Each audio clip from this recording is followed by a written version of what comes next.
அல்லாஹுவின் பேரருளால் இன்றைய தராவீஹ் என்கிற தொடர் தலைப்பில் இன்றைக்கு ஓதப்படக்கூடிய சூரத்துல் அன்ஆம் கால்நடைகள் என்ற ஒரு அத்தியாயம் நிறைய கால்நடைகளை, விலங்குகளை, பறவைகளை பற்றி எல்லாம் பேசுகிறார். இதுல நாம் இன்றைய தராவீஹ் சிந்தனைக்கு ஒரே ஒரு வசனத்தை எடுத்துக்கொள்வோம். அல்லாஹ் சொல்லுகிற வார்த்தையை கேளுங்கள்.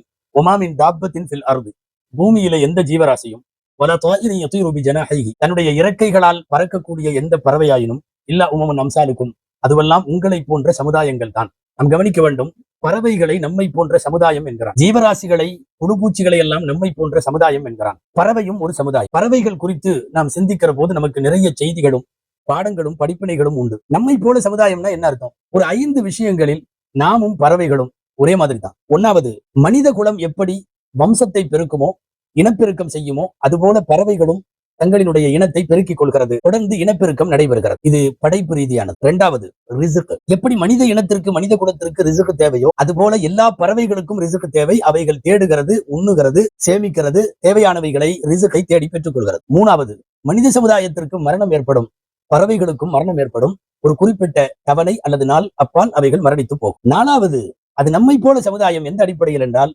மறுமையில் அவர்களும் எழுப்பப்படுவார்கள், நாம் எழுப்பப்படுவது போலவே.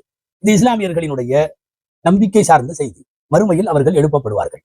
5வது ஒண்ணு சொன்னா உங்களுக்கு கொஞ்சம் ஆச்சரியமா இருக்கும். அப்படியா அப்படின்னு, பறவைகளுக்கும் விசாரணை உண்டு மறுமையில.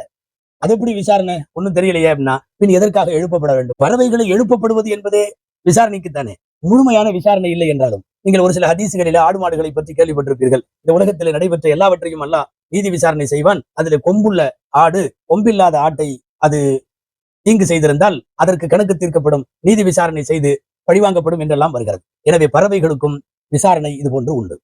படைப்பில் நம்மை போல், ரிசுக்கு தேடுவதில் நம்மை போல், மௌத்தாகுவதில் நம்மை போல், எழுப்பப்படுவதில் நம்மை போல், பரஸ்பர நீதி விசாரணையிலும் அவர்கள் நம்மை போல். இதுவெல்லாம் கால்நடைகளுக்கும் நமக்குமான செய்தி.